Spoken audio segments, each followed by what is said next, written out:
Fire emblem, simulation. Oh wait, wrong game. There we go. Just a few days ago, I made a one-chapter hack of FE3. Why, it was so easy, I think I'll explain the process now. A fair warning though, this is gonna require a lot of tools. You can download all of them with my link in the description. Oh, and one more thing. Beware the headers! These 200 bytes at the front of your ROM could fuck up everything, and you'd be none the wiser. Either remove them, or adjust your addresses by 200 bytes to account for them. Now we can get started.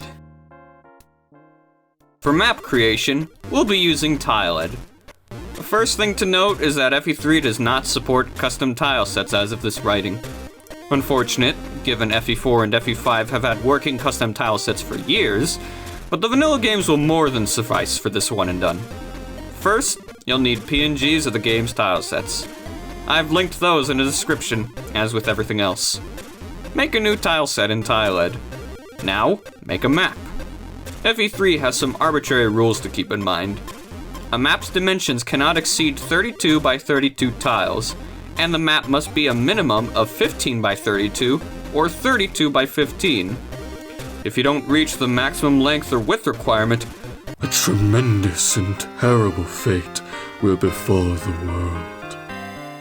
I don't have any advice to offer as far as tiled features are concerned. I suck at map making.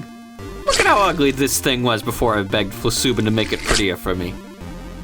Remember to rename your layer to main. If your map has any tile changes, put each change on separate layers above the main. Once you've finished making your map, put it in Robert's SNES-FE map compressor. Make sure the settings are right.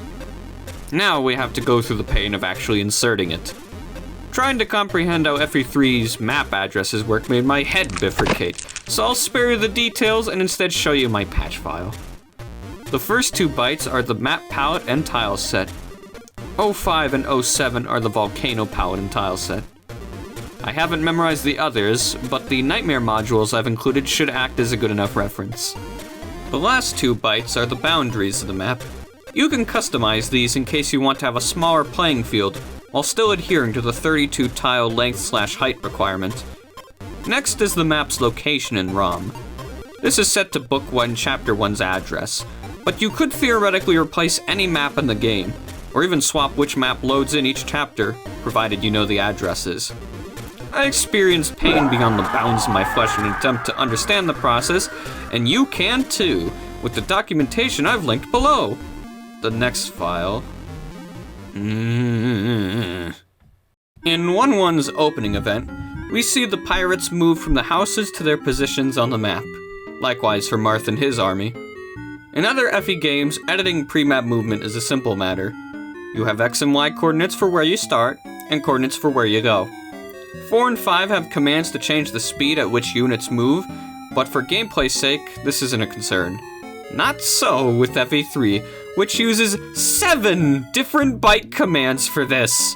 To preserve my sanity, I just disabled all the movement commands so that everyone would keep their starting positions. This next bit is the starting deployment. The only unit in 1.1 starting deployment is Marth, so this is another simple byte change. Last thing here is for the player phase theme. No, I don't know where the enemy phase theme is stored. I have included music data in the files if you want to muck around with that. Reminder, these are all low ROM addresses for an unheadered ROM. If you don't know if your ROM has a header or not, open it in HXD, and if you need to convert between PC and low ROM addresses, use lunar address. One more thing. Last thing you'll need to set up here is a seize point. Do this with the event tile nightmare module. I downloaded these modules from a GitHub link, and they got this address dead wrong. I went to the pain of fixing it myself. As always, add or subtract 200 bytes depending on the header status. I haven't confirmed it, but I'm pretty sure seize points need to be on top of throne or gate tiles. Another important thing to note is that a handful of classes are incapable of seizing or visiting. Specifically, the fire, ice, flying, mage, and divine dragons the player has access to in the vanilla game. every other class in the game can seize, including the unused sea dragon, earth dragon, and even the shadow dragon. That should be it for basic map function. Let's move on before the arm growing out of my head begins to pierce my brain. FE3 does not have build files, or a GUI-based program like FE Builder for editing units, so we will have to resort to Nightmare for this. Nightmare is one of the oldest tools in the English FE hacking sphere, dating all the way back to 2005. In other words, it's kinda crap, but it's what we've got to work with. As of yet, I have not found a way to increase the number of players or enemies that appear on this map. There must be a command somewhere in the game that tells it to stop spawning things in, but I've yet to find it. Barring that, editing units is self-explanatory. Enemy AI bites can be a bit of a challenge, however. No one's really documented what each bite does. Fortunately, I have a few presets. Move towards players. Pursue if players are in range. Guard the seize point. Healer AI. If there's a specific behavior you want to copy from vanilla, look at that enemy's AI bites. I don't know where to put this, but here's a fun fact. Every class has its own growth rates for enemy levels, but all promoted classes receive 10 auto levels for free on top of their base stats. Except Barbarian, apparently. Barbarians are weird. While custom tile sets are out of the question for the time being, editing portraits is entirely doable. If frustrating? Oh no.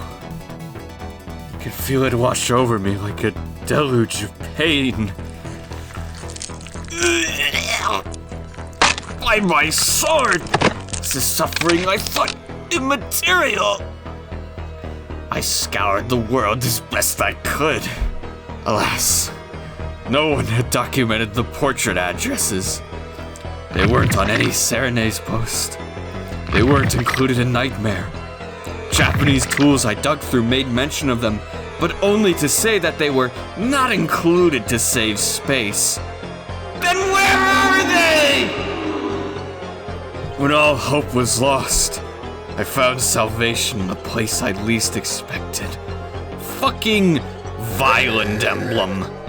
It listed where the portrait graphic and palette addresses began, and came with numerous compressed portraits for me to reverse search and find the locations of in the vanilla game.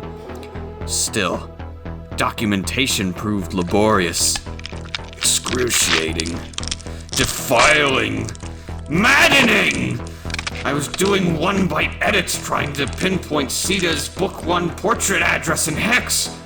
My life's meaning became assimilated by this infernal process.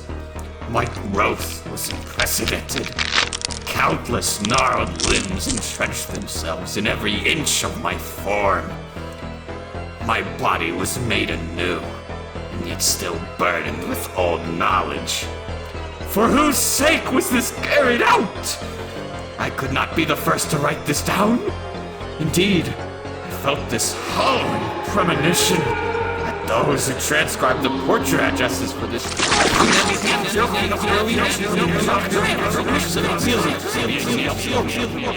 were doomed to fade into nothingness.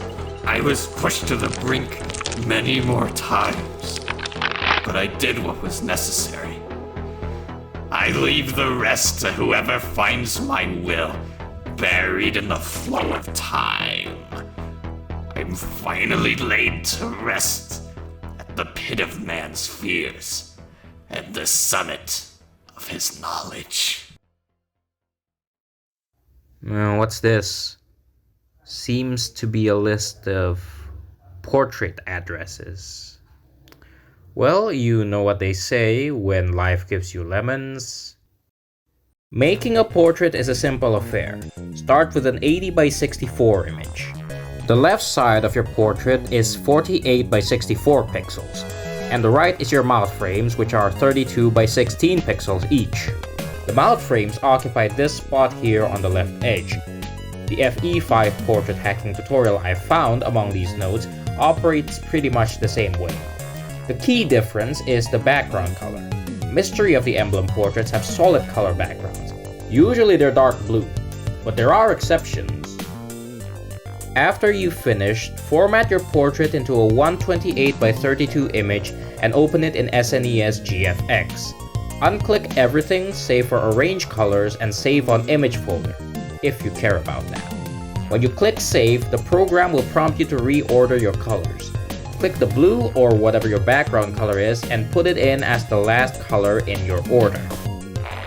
This will output a bin file and a palette file. Compress the bin so that it'll actually fit in the game. There's this compression tool, not sure where it came from, but it works like a charm. Open the file in HXD, then erase everything except the first 16 bytes. There are two ways to go about inserting these. The simpler but more tedious method is to open them in HXD, hit Ctrl G on your keyboard, go to the specified addresses, then paste right your files in. Don't paste insert. I used to know a guy. Whenever confronted with stuff like this, he would always say, "A tremendous and terrible fate will befall the world!" The more complicated but much less headache-inducing method is to turn your files into an ASAR patch. Since you're doing this for the map data anyways, you might as well. Now's a good time to explain the difference between low ROM and PC addresses. Low ROM is what the SNES is written in. It is used for ASAR and it is used with the debugger in the off chance you're running through this game with a breakpoint editor. PC addresses are used when opening the game in HXD or when editing Nightmare modules. You can convert between the two using Lunar Address, another handy program. With that squared away, we can move on to text. Text editing is simple, provided you can get through the setup. In the simplest terms I can put this, do the following. Download Sable. Download the FE3 Translation Master. Extract the FE3 translation. Extract Sable. And put the exe and asar.dll in the root folder of your translation. Should look like this. Then make a folder. Call it ROMs. Put your ROM in the ROMs folder. Edit the config.yml to match the revision and header status to the name of your ROM. Now you can get to editing text. I recommend Notepad++ for this and for other parts of the process. Finding the text you want to edit is a simple matter of hitting Ctrl F, then searching for the text you want in all of the files. There are over 500 of them, and while they are organized, they aren't labeled, so you'll probably go mad otherwise. Once you've made the changes, run Sable and it'll output a ROM with your new text. Instead of fried chicken, eat grilled chicken. Instead of soda, candy, grilled chicken. Instead of fried chicken, simply sublime. I think I found the tape. Let me play it back. I'm not entirely certain about this, but I think Japan got Fire Emblem 3 before we did. As far back as 1999, people were already gutting this game of its marbles and splaying it all over the counter. Their old tools have a certain mystique about them. I had to investigate. FE3 Map Editor. This gizmo lets you edit the maps with the GUI, then save, compress, and insert them into the ROM. It's nice, but ultimately too cumbersome to recommend, as it works better from a code standpoint than an art standpoint. FE3 4TR. I'm fairly certain this is for inserting portraits, specifically replacing FE3 mugs with FE4 ones. No matter what I did, the output was always garbage. Don't waste your time on this one. FE3 Anti-Edit. If you try to open it, you'll be told it's missing a DLL. Once I downloaded that off the internet, I still found the program too obtuse to navigate at all. A shame, as it looks like they figured out battle sprite editing decades before we did. FE3GC. God, did an alien make this or something?